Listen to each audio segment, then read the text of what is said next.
김건희 특검팀이 윤석열 전 대통령 체포에 또다시 실패한 가운데 더불어민주당은 법의 위험을 보여줘야 한다며 체포를 강력히 촉구했습니다. 국민의힘은 차명 주식 거래 의혹을 받는 이춘석 의원에 대한 특검을 요구하며 긴급 의원총회를 소집했습니다. 국회 취재기자 연결해서 자세한 내용 들어보겠습니다. 양소리 기자. 네, 국회입니다. 민주당은 윤석열 전 대통령 부부의 의혹을 수사 중인 특검팀에 모든 혐의를 명백히 밝혀달라고 촉구했습니다.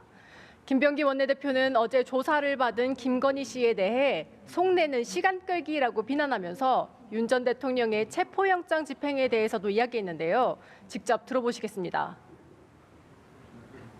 오늘 당장 윤석열을 끌어내어 법의 위험을 보여주시기 바랍니다. 특검은 국민을 믿고 끝까지 진력해 주십시오. 김 원내대표는 또 8월 임시국회에서 검찰개혁과 사법개혁에 총력을 기울이겠다고 밝혔습니다. 국민의힘은 민주당을 탈당한 이춘석 의원의 주식 차명거래 의혹을 권력형 사건이라고 비판하면서 이를 수사하기 위한 특검법을 당론 발의하기로 했습니다. 경찰의 역량만으로 엄정한 수사가 어려운 권력형 비리 사건이라고 합니다. 이에 국민의힘에서는 이춘석 게이트에 대한 특검 수사를 제안하는 바입니다. 국민의힘은 당론 발의를 위해 오후 3시 긴급 의원총회도 소집한 상황인데요. 이재명 정부 국정기획위원회에 참여한 모든 사람을 대상으로 차명재산 전수조사를 요구한다며 필요하다면 국회의원 300명 전원에 대한 전수조사도 제안한다고 밝혔습니다. 네, 더불어민주당 정청래 대표와 신임 지도부는 오늘 문재인 전 대통령을 만났죠. 네, 민주당 정청래 대표와 신임 지도부는 오전에 경남 김해를 찾아 노무현 전 대통령 묘역에 참배했습니다. 노 전 대통령 비석인 너럭바위에 절을 올린 뒤 눈시울을 붉힌 정 대표는 잘하겠습니다라고 방명록에 썼습니다.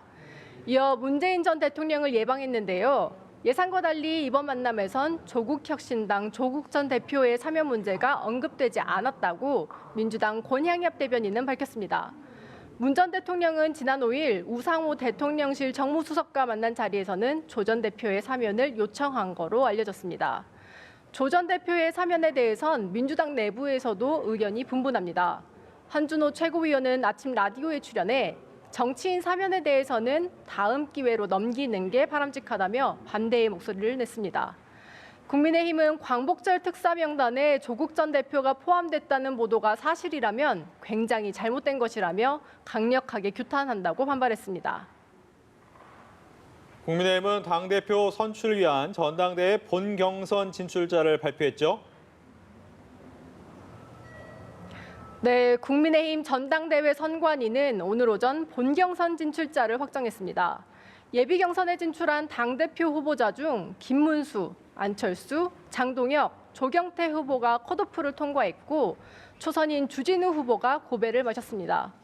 이런 가운데 김문수 당대표 후보는 오늘 전한길 씨 등 보수 성향 유튜버들이 여는 토론회에 출연해 윤석열 전 대통령이 다시 입당을 희망할 경우 받아주겠다고 밝혔습니다.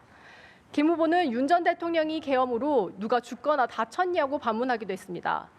안철수 당대표 후보는 즉각 참담하다며 내란 정당의 늪에 우리 당을 던지는 거냐고 지적했고 우재중 청년 최고위원 후보는 윤 전 대통령의 재입당은 나라의 미래가 망가지는 것이라며 우려했습니다. 국민의힘 본경선은 오는 20일부터 이틀 동안 실시되고 22일 전당대회에서 최종 결과가 발표됩니다. 지금까지 국회에서 전해드렸습니다.